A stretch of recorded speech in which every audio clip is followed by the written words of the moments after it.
વિસાવદર અને કડીના જેવા પરિણામો આવ્યા ત્યારબાદ ગુજરાત કોંગ્રેસ પ્રદેશ અધ્યક્ષ શક્તિસિંહ ગોહિલે રાજીનામું આપ્યું। ત્યારબાદ કોંગ્રેસ વિચાર વિમર્શ બાદ તેમણે જૂના જોગી અમિત ચાવડાને પ્રદેશ પ્રમુખ તરીકે તેમનું નામ જાહેર કર્યું અને ગુજરાતની આગામી 2027માં જે ચૂંટણીની રણનીતિ છે તેના ઉપર અત્યારથી જ કોંગ્રેસ છે કામે લાગી ગઈ છે અને આ અંતર્ગત જ રાહુલ ગાંધી છે ગુજરાતના પ્રવાસે છે આજે તેની જ વાત કરવી છે।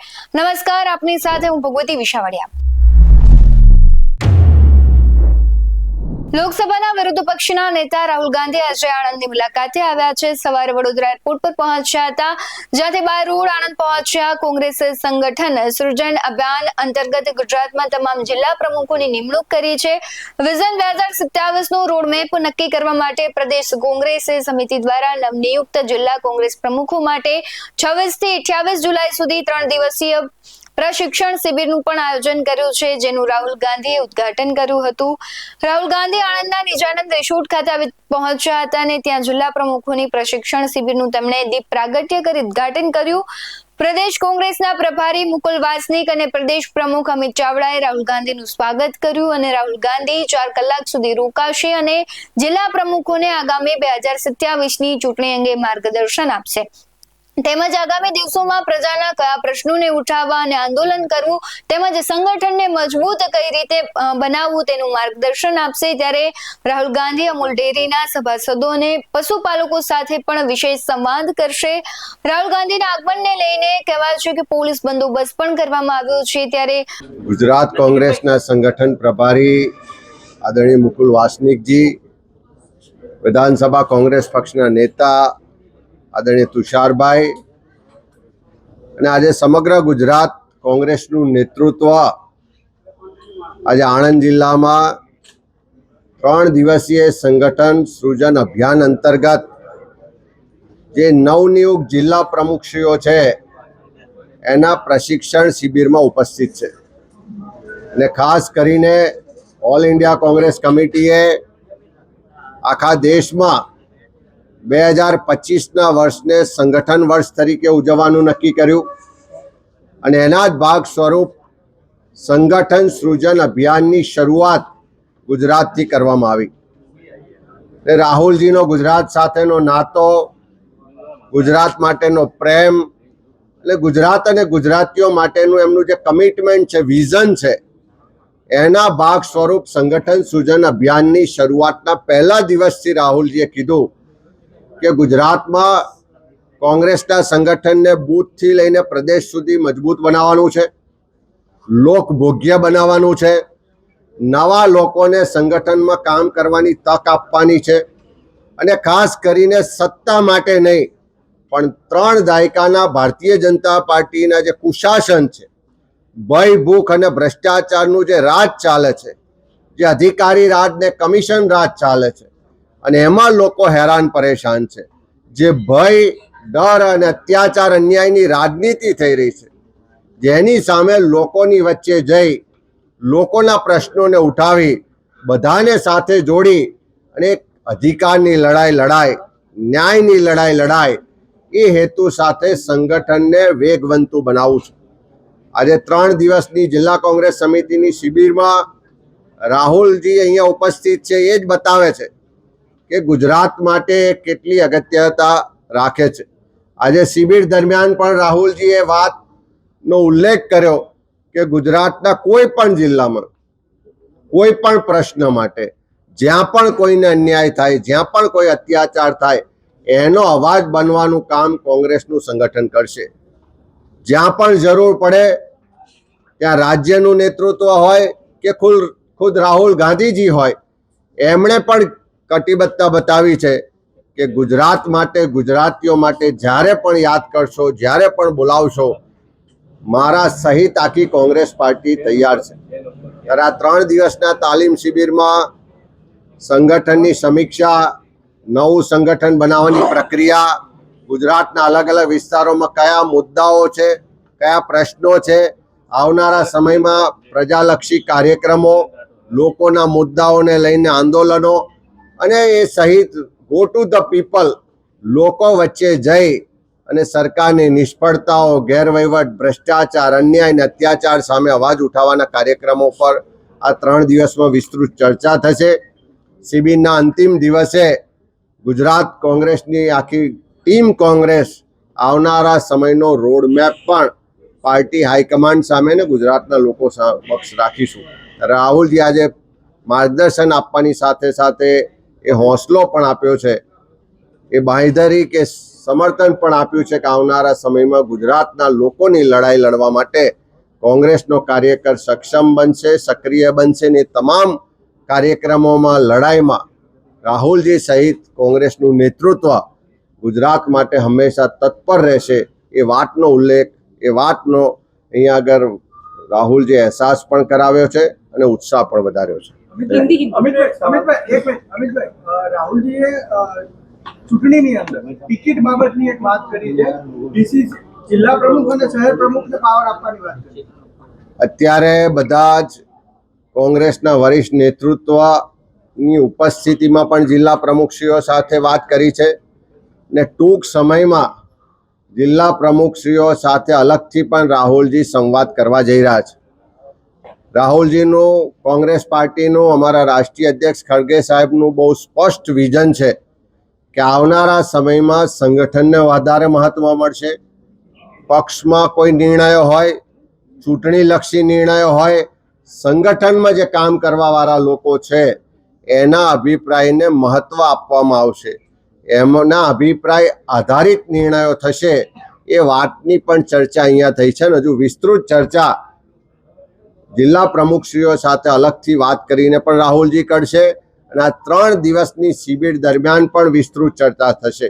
આવનારા દિવસમાં ફરી એકવાર જિલ્લા પ્રમુખશ્રીઓની લાંબી તાલીમ શિબિર પણ થવા જઈ રહી છે, જેમાં પણ વધારે વિષયોની, વધારે મુદ્દાઓની ઝીણવટપૂર્વકની છણાવટ પણ થશે, ઝીણવટપૂર્વકની ચર્ચા પણ થશે અને એના માટેની રણનીતિ પણ બનશે. Thank you.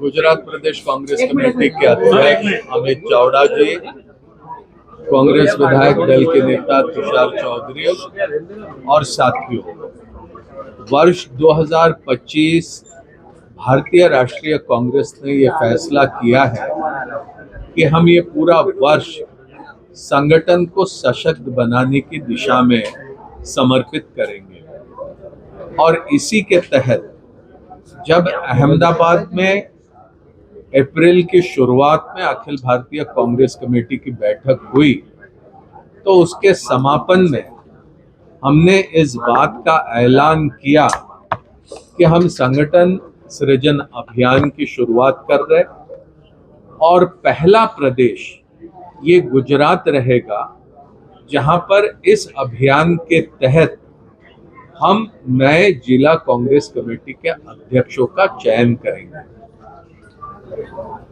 अप्रैल मई के महीने में अखिल भारतीय कांग्रेस कमेटी के वरिष्ठ साथी पर्यवेक्षक बनकर जिलों में गए, तमाम कांग्रेस के साथियों से मिले और फिर उसके बाद में हमने नए अध्यक्षों की घोषणा करी. जिला कांग्रेस कमेटी के अध्यक्ष कांग्रेस को सशक्त बनाने की दिशा में अत्यंत महत्वपूर्ण भूमिका में रहने वाले हैं. जिला कांग्रेस कमेटी के अध्यक्षों को माननीय कांग्रेस अध्यक्ष मल्लिकार्जुन खड़गे जी, विपक्ष के नेता, हमारे नेता आदरणीय राहुल गांधी जी, इन्होंने लगातार इस बात को कहा है कि जिला कांग्रेस कमेटी के अध्यक्षों को प्रभावी तरीके से अपनी जिम्मेदारियों का निर्वहन करने के लिए ये जरूरी रहेगा कि उनके अधिकारों में विस्तार हो और पार्टी की विचारधारा जनमानस तक पहुंचाने में विपक्ष की जहां सरकारें हैं उन सरकारों की विफलताओं को उजागर करने में, नए लोगों को कांग्रेस के साथ जोड़ने में जहां पर उनकी भूमिका अत्यंत महत्वपूर्ण रहेगी, तो उसी के साथ साथ विभिन्न चुनाव, स्थानीय निकाय चुनाव हो, विधानसभा के चुनाव हो, लोकसभा के चुनाव हो, ये तमाम चुनावों में जिला कांग्रेस कमेटी के अध्यक्षों को जो उनके सुझाव रहेंगे उनको बहुत महत्व दिया जाएगा। आज राहुल गांधी जी यहाँ पर जिला कांग्रेस कमेटी के 3 दिवसीय प्रशिक्षण शिविर में आए हैं। 41 हमारे जिला कांग्रेस कमेटी के अध्यक्ष है। 3 दिन ये कार्यक्रम चलेगा। आप इसी बात से अंदाजा लगा सकते हो कि राहुल गांधी जी यहाँ पर इस प्रशिक्षण शिविर में पूरा दिन भर का समय लगा रहे, अपनी बात भी कह रहे हैं, अपनी अपेक्षाएं भी जिलों से क्या है वो बता रहे हैं, और किस तरह से काम करने वाले ये सभी अध्यक्षों का कैसा हम आकलन करेंगे वो भी बात सामने रखी है। हम समझते हैं कि ये 3 दिवसीय प्रशिक्षण शिविर गुजरात की राजनीति में आने वाले दिनों में परिवर्तन लाने की दृष्टि से अत्यंत महत्वपूर्ण रहने वाला है। जो 3 दशक यहाँ पर लगातार अन्याय अराजकता बनी हुई है उससे गुजरात को मुक्ति दिलाने में भी ये 3 दिवसीय जिला कांग्रेस कमेटी का प्रशिक्षण शिविर अत्यंत महत्वपूर्ण रहेगा। आज रोज आनंदनी धरा पर जन योद्धा लोक नायक मान्य राहुल गांधी पधार्या छे त्यारे गुजरात प्रदेश कांग्रेस समिति आयोजित जिला प्रमुख श्री प्रशिक्षण शिबिर में राहुल गांधी आज अमने सौने संबोध्या।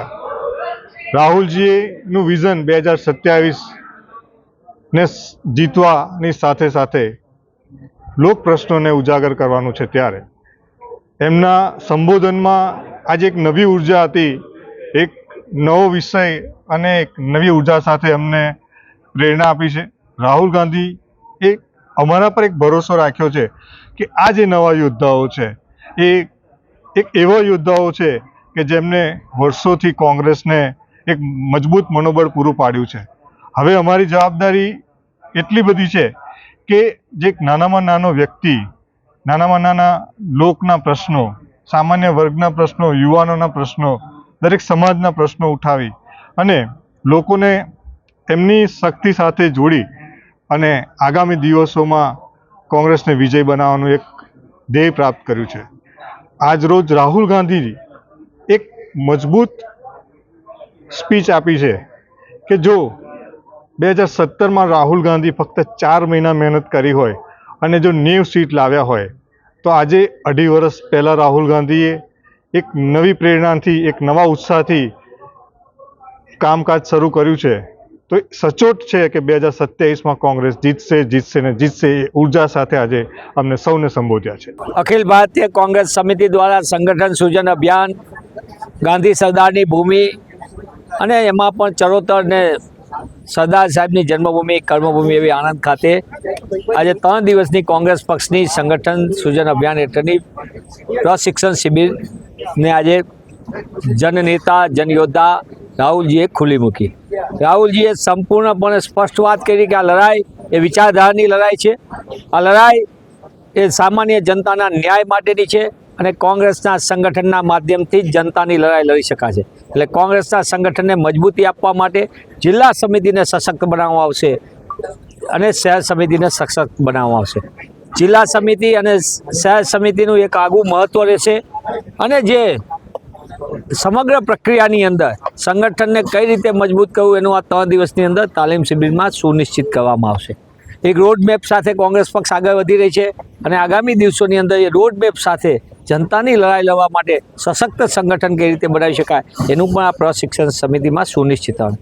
રાહુલજીનું માર્ગદર્શન સંપૂર્ણપણે સ્પષ્ટપણે હતું કે ગુજરાતની અંદર કે દેશની અંદર ચૂંટણી પ્રક્રિયામાં થઈ રહેલી ગેરરીતિના કારણે ભારતીય જનતા પાર્ટી જે હથકંડા અપનાવે છે એના કારણે બિહાર હોય, મહારાષ્ટ્ર હોય, કર્ણાટક હોય, અનેક જગ્યાએ એના પુરાવા સામે આવ્યા। ત્યારે ગુજરાતમાં પણ આવી ગેરરીતિ અટકાવવા માટે કોંગ્રેસનું સંગઠન માધ્યમ બને। આમ સંપૂર્ણપણે સ્પષ્ટ વિચારધારા સાથે રાહુલજીએ આપેલું માર્ગદર્શન કોંગ્રેસ પક્ષ માટે એક દિશા નિર્દેશ છે અને આગામી સમયની અંદર જનતાની લડાઈ માટે આપણે વિધાનસભાની અને સડક ઉપર પણ કોંગ્રેસનો કાર્યકર જોવા મળશે. રાહુલ ગાંધીના ગુજરાતની મુલાકાત કેટલી ફાયદાકારક રહેશે? કારણ કે જે કહેવાય છે રેસના ઘોડા અને લગ્નના ઘોડા તો કોંગ્રેસે અલગ કર્યા, પરંતુ 2027માં તેના અસ્તિત્વ બચાવવા માટે કોંગ્રેસ અત્યારથી કામે લાગી છે. અને રાહુલ ગાંધી છે ગુજરાત પ્રવાસે છે, ત્યારે ગુજરાત પ્રવાસ અને લોકોના જે પ્રાથમિક મુદ્દાઓ છે, ખેડૂતો હોય કે પછી પશુપાલકો હોય, તેને લઈને હવે કોંગ્રેસ છે તે મેદાને ઉતરી છે. ત્યારે શું લાગી રહ્યું છે તમને કોમેન્ટ બોક્સમાં જરૂરથી જણાવજો. આવા જ વધુ અહેવાલો સાથે ફરી મળતા રહીશું. તમે અમારી યુટ્યુબ ચેનલને સબસ્ક્રાઇબ કરવાનું, અમને ફેસબુક અને ઇન્સ્ટાગ્રામ પર ફોલો કરવાનું ભૂલશો નહીં. બાકી અમને અપડેટ્સ મેળવવા માટે જોતા રહો BS9 TV ન્યૂઝ. નમસ્કાર.